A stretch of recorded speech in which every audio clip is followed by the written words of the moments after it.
The first sign that you no longer exist is the silence. It's not a peaceful quiet, but a cavernous, echoing void where a voice should be. For me, that silence began at Gate B12 of the SeaTac International Airport under the unforgiving glare of fluorescent lights that hummed a tune of profound indifference. I had texted them from the military transport van, my fingers clumsy from nerve damage that still sang electric symphonies up my arm. Arriving at 1420, Gate B12. Mom is home. 18 months inside the sterile white womb of Walter Reed, 13 surgeries piecing together a body that had been shattered by an IED outside of Kandahar. I had survived. I had made it back. But as I sat there in my freshly pressed dress blues, the wheels of my chair locked. No one came. Not my eldest son, Leland, the one whose college tuition I paid from a forward operating base. Not his wife, Corinne, the woman whose calculated smile I had mistaken for warmth for over a decade. I watched them all around me, a chaotic ballet of reunion, a father lifting his toddler into the air, a young woman leaping into the arms of a man in camouflage, a grandmother weeping as she hugged a teenager who had grown a foot since she last saw him. Each embrace was a small, sharp blade twisting in the hollow space where my own family should have been. I began to wonder if they had simply written me off, a casualty of war who inconveniently refused to die. A ghost who had forgotten her place was in the ground. I had pictured it so differently. After all the pain, the titanium plates holding my spine together, the phantom itches of a leg that was no longer entirely mine, I thought someone would be there. Not for a parade, just for a face. A hand to hold that didn't belong to a nurse. But all I received was the recycled, chilled air of the terminal and the automated swoosh of the doors opening for other people's lives. 47 minutes I sat there. I counted each one on the sterile face of the airport clock. The transport driver, a kind man with pity in his eyes, offered to wait longer. I waved him off with a flick of my wrist, a gesture of command I hadn't used in years. Pride is a strange, stubborn muscle. It flexes even when your legs will not. My hands trembled as I unlocked my phone again. The message was marked as read. No response. I checked the signal, the time, the contact information. Everything was correct, except for the part where anyone on the receiving end cared. I had 2 sons. Leland was the ambitious one, married to Corinne, a woman whose every word was polished to a weaponized sheen. She had a way of making you feel archaic if you disagreed with her, once chiding me for preferring a handwritten letter to an email. "We have to embrace efficiency, Eleonora," she'd said, her voice smooth as glass. Then there was Asher, my younger son, perpetually living in his brother's shadow. He was a creature of passive affection, calling on holidays when prompted, a gentle soul who had never learned that neutrality in the face of cruelty is a choice in itself. Neither of them had come, not a text, not a call, just that damning, empty silence. The squeak of my chair's wheels was the only sound that belonged to me as I navigated toward the taxi stand. The driver's eyes widened for a fraction of a second when he saw the uniform and the chair, a flicker of surprise and discomfort. I gave him the address without preamble. I didn't ask for help getting in. I had learned to transfer my own weight, a brutal choreography of leverage and will. We drove in a silence that felt heavier than the one at the airport. The highway leading away from the city was lined with towering Douglas firs, their green so deep it was nearly black. The world was still turning, vibrant and alive. My name, it seemed, had been erased from the memory of the only people I thought would never forget. As we neared my neighborhood in the quiet, affluent hills overlooking the Puget Sound, I told the driver to stop 3 blocks from my house. He looked puzzled, but a crisp $20 bill smoothed over his confusion. I needed to see it from a distance, to approach my own life like a reconnaissance mission. The house stood just as I remembered it. A stately Pacific Lodge style, all river rock and dark cedar, with a wraparound porch where my husband and I used to watch the ferries glide across the water. Two cars were parked in the driveway. One was Leland's sleek German sedan. The other was my own pearl-white SUV. Corinne had insisted on staying there while I was recovering.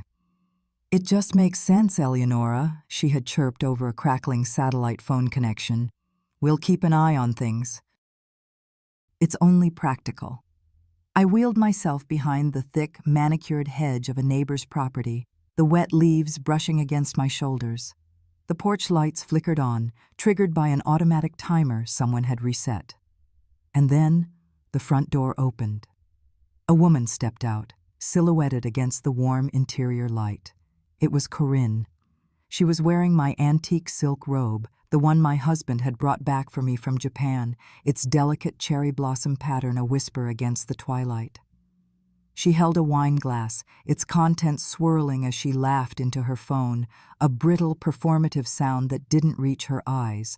Someone had claimed my home, my car, my robe, my life, piece by stolen piece. I expected to feel a surge of rage, a tidal wave of grief. But what washed over me was something colder, cleaner. It was the absolute, pristine emptiness of a battlefield after the fighting is over. If you have ever been methodically erased by the people you would have died for, then perhaps you understand what came next. I didn't go to the door. I didn't announce my return. I turned the chair around, the soft whir of the electric motor a secret in the falling dusk, and rolled away. I opened a part of myself that had been dormant for years, the part that had learned how to strategize, how to wait, how to dismantle an enemy from the inside out without ever raising my voice. Because sometimes the moment you realize you are utterly unwanted is the moment you are handed the most profound and dangerous freedom of all. And I intended to use every last bit of it.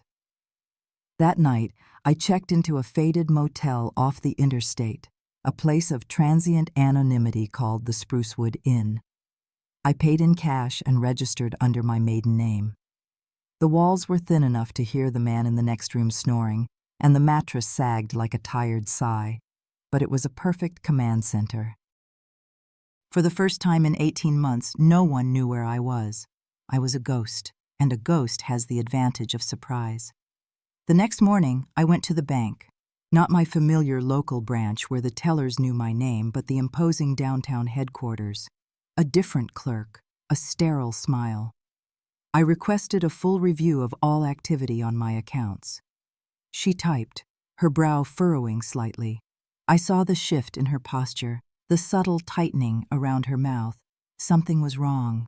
Withdrawals I hadn't made, digital transfers to accounts I didn't recognize.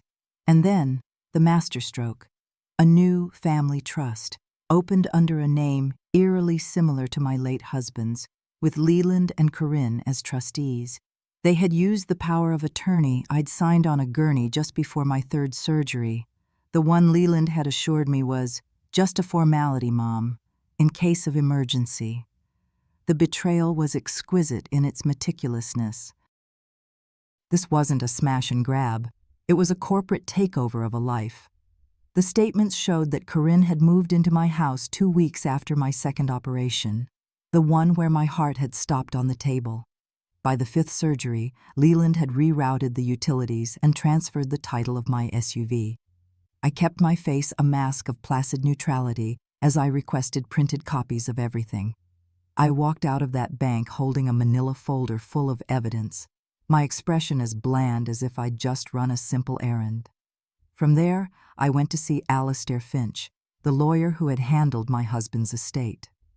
He was a man of old-world sensibilities, his office filled with leather-bound books and the scent of lemon polish. He blinked twice when he saw me, his composure visibly cracking. "Eleonora," he stammered, they told me you were unresponsive, that your cognitive function was severely impaired." He showed me the emails. A carefully curated stream of correspondence from Corinne, full of feigned concern about my declining state and gentle inquiries about succession planning. They had been preparing to bury me while my heart was still beating. Alistair, to his credit, had stalled. He confessed he was waiting for more concrete medical documentation, that something about their haste had felt unseemly, but they had been circling, waiting for the official word of my demise. The silence was over. My final stop of the day was a climate-controlled storage unit I'd rented years ago. Inside were the archives of my life, boxes of my husband's military records, the deed to my grandparents' original cabin on the coast, and a small fireproof safe. Within that safe were duplicates of every significant document I had ever signed. I sat on a dusty folding chair under the single bare light bulb and began my work. Page by page, I cross-referenced their forgeries with my originals, highlighting discrepancies, finding the legal fissures in their fraudulent fortress. By the time I emerged, the sun had bled away behind the Olympic Mountains. I drove back toward Port Blossom and parked on a hill overlooking my house. The lights were on. I could see the faint blue flicker of a television. They were living in my home, laughing, sleeping, eating off the china my mother had given me, all while believing I was fading away in a hospital bed on the other side of the country. I watched them exist in the life they had stolen, and the cold emptiness inside me began to burn, forging itself into something new. It wasn't hatred. It was purpose. The next morning, I met Isabel Rios. I hadn't chosen her from a glossy advertisement. I found her through a network for female veterans. She was young, sharp as forged steel, and her office was a minimalist space of glass and chrome. She didn't offer condolences or pity when I rolled in. She offered a notepad and a pen. "Let's begin," she said, her voice crisp and efficient. I laid out the contents of the manila folder. The bank statements, the trust documents, Alistair Finch's emails. She absorbed the information in a quiet, intense wave, her eyes scanning each page. When I finished, she looked up, her expression unreadable. "This is more than just misappropriation of assets, Colonel Vance," she said, using my retired rank, the first person to do so in over a year. "This is an act of identity theft. They didn't just try to steal your money, they tried to steal your existence. Our first step is to write you back in." Within 48 hours, Isabel had filed an immediate and irrevocable revocation of the power of attorney. We filed a motion to freeze every asset they had touched, triggering a forensic audit that would crawl through their lives like fire ants. Legally, the tide was turning. But I knew that wasn't enough. It wasn't enough to simply reclaim what they took. I needed them to feel the same disorienting shock I felt at that airport gate. I needed them to understand what it felt like to be erased. They thought I was gone. I was about to show them what it looked like when a ghost comes back to haunt the living. For the next 2 weeks, I became a phantom in my own town. I remained at the motel, my movements precise and clandestine. My days were spent mapping their lives. Leland left for his investment firm at 8:15 a.m., always in a perfectly pressed suit, his face a mask of self-importance. Corinne's days were a pageant of performative wellness. A 10 a.m. yoga class, followed by an organic smoothie she'd sip while scrolling through her phone in my SUV. She had taken to wearing my favorite cashmere scarf, the one my husband gave me, wearing it not as a treasured memory, but as a spoil of war. I learned their schedules, their friends' names, the nanny's arrival time. They had turned my sanctuary into their operational base, oblivious to the fact that I still held the original key. One night, long after the house had gone dark, I made my move. I used the overgrown side path, bypassing the motion sensors I knew had a blind spot near the old oak tree. The key, an old-fashioned brass one from the storage unit, slid into the lock and turned without a sound. They hadn't even bothered to change it. That was the ultimate insult. They hadn't forgotten me. They simply believed I no longer mattered. I moved through the darkened rooms like a specter. My study was unrecognizable. My military commendations and books on history were gone, replaced by Corinne's design magazines and books on manifesting wealth. The scent of my husband's old pipe tobacco, which had faintly lingered in the wood for years, was gone, scrubbed away by the sharp, chemical smell of lemon and entitlement. And in the hallway, on the antique console table, was a stack of mail. One envelope was addressed to me from the Department of Veterans Affairs. It was my annual benefit statement, unopened. They hadn't even had the decency to forward it. They had simply let it sit there, proof of a life they considered concluded. I took it, and I took something else. In the office desk drawer, beneath a stack of Corinne's stationery, I found the original Living Trust documents they had created.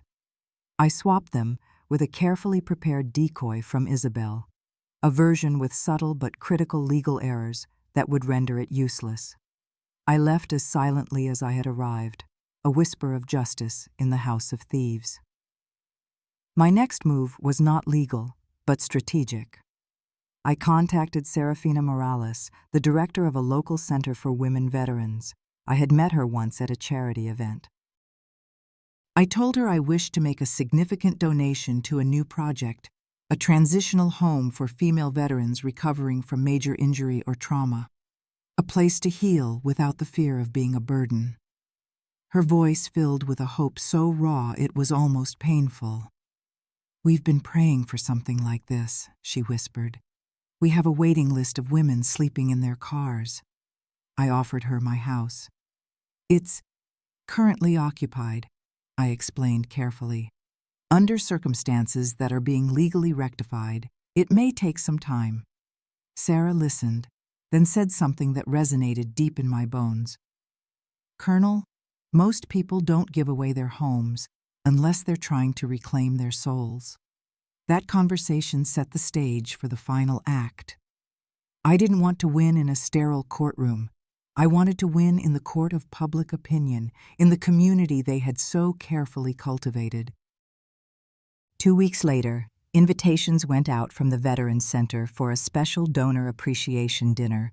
It was to be held at the historic Founders Hall downtown, a place of quiet, old-money dignity. On a private list of special guests, hand-delivered by Sarah, were 2 names, Leland and Corinne Vance.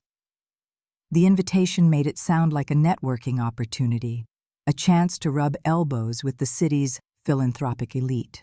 I wanted them there, off guard and smug. I arrived early, dressed in a simple but impeccably tailored navy suit. I looked like a retired professor, unassuming and serene. No one would guess that beneath the calm facade, a soldier was preparing for her final battle. They arrived fashionably late, of course. Corinne swept in, her laughter a little too loud, while Leland nodded at acquaintances as if he were royalty surveying his subjects. It took him a full 3 minutes to see me. I was seated at the main table speaking quietly with a Gold Star wife named Rosalind. Leland froze. It was just a flicker, a momentary glitch in his smooth composure. But I saw it. The ghost was at the feast. I didn't smile. I didn't wave. I simply held his gaze until he looked away. The moment came after the main course. The lights dimmed, and Sarah stepped to the podium. She spoke of courage, resilience, and the quiet sacrifices made far from the public eye. Then she introduced a special benefactor, a decorated Army colonel who, after her own harrowing recovery, had made an unprecedented gift to the community. My name echoed in the silent hall. I stood, my movements deliberate. Every eye was on me. "I want to thank this community," I began, my voice clear and steady. "Not for what it gave me, but for what it allowed me to reclaim after being discarded, forgotten, and replaced by my own family." I let the words hang in the air. And tonight, I want to announce the first project of the new Viola Legacy Fund, named for my mother. We have established a foundation to convert a residential property into transitional housing for disabled female veterans. That home, located on Harborview Drive, will no longer be occupied by private interests. I turned my head slightly, my gaze sweeping over Leland and Corinne. Their faces were ashen. The eviction notices, I continued, my voice dropping to a near whisper, will be served tomorrow morning at 8 o'clock sharp. The locks will be changed by noon. The deed has been legally and irrevocably reassigned. The legal work is complete. A collective gasp rippled through the room. I sat down. The silence was so absolute you could hear the flicker of the candles. Rosalind leaned over and whispered, "That was cleaner than a sniper shot." Afterward, they tried to approach me, their faces contorted with a mixture of rage and panic. "You set us up," Leland hissed, his voice low and venomous. "I set the record straight," I replied calmly. "You did all the rest to yourselves." Corinne stepped forward, her eyes blazing. "You're ruining everything. For what? Spite?" I looked directly at her. "You wore my husband's anniversary gift while you auctioned off his watch online. You slept in my bed and called it your home. It's not about spite, Corinne. It's about order." They fled in a storm of furious silence, leaving a wake of shocked whispers behind them. As I left, I saw them arguing beside my old SUV. They didn't yet know that Isabel had filed to have the registration revoked that morning. Let them drive it one last time. Let them feel the illusion of ownership for a few more hours. The reckoning was only just beginning. The days that followed were a quiet, methodical dismantling. The eviction notice was served exactly as promised. Their bank accounts were frozen. The summons for fraud and misappropriation of property arrived by courier. Their carefully constructed world was collapsing, and I watched from the quiet remove of my motel room, feeling not triumph but a grim sense of correction, as if I were resetting a bone that had been badly broken. One evening, a text came through from my grandson, a college sophomore who had been poisoned by his parents' narrative. "Grandma, I didn't know. I'm sorry." I stared at the words for a long time, a flicker of the old warmth stirring in my chest. Then, with a steady finger, I deleted the message and blocked the number. Some wounds cannot be healed with apologies. Some require the complete amputation of the infected limb. The final confrontation happened not in a courtroom, but in the living room of the house that was no longer mine. My attorney arranged it. I went alone. They were there, looking smaller, diminished. The arrogance had been stripped away, leaving behind the raw, ugly truth of their greed. "I'm not here to negotiate," I said, my voice leaving no room for argument. "I am here to say this once. You took this house, this life, while I was fighting for my own in a hospital bed. You thought I would die. You counted on it." Corinne finally found her voice, sharp and brittle. "We did what was necessary. You abandoned this family years ago for your career." "I served my country," I said, my voice like ice. "While you were sending texts to Leland about how the old bird won't last the winter anyway, and it would finally all be ours. I have the phone records, Corinne. I have everything." Philip's head snapped up, his eyes wide with shock. The color drained from Corinne's face. It was the one piece of evidence they never knew I had. "This is my last visit," I said, rising. "Not to this house, to you. Consider this the final chapter." As I walked out, I didn't look back. 2 weeks later, I moved into a small, rented cottage on Whisperwind Cove. It was modest, but the front window looked out over the water. The Viola House opened its doors a month after that, with Sarah Morales at the helm.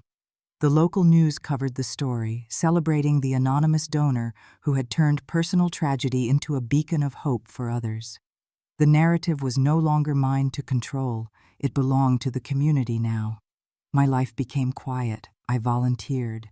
I attended physical therapy. I learned the names of the birds that nested in the eaves of my cottage. The legal battles faded into paperwork handled by Isabel. Leland and Corinne moved away, their reputations in Port Blossom destroyed. They had tried to erase me, but in doing so, they had only succeeded in erasing themselves. One rainy afternoon, I sat on my small porch watching the water.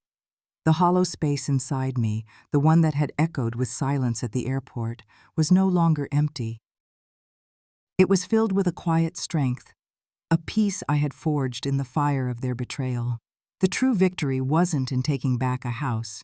It was in taking back my own story. It was in realizing that family isn't about blood. It's about who shows up at the gate.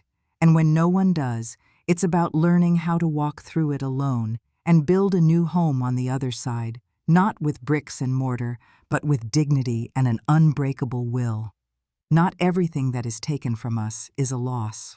Sometimes it is a liberation, clearing the path for a legacy we never knew we were meant to build.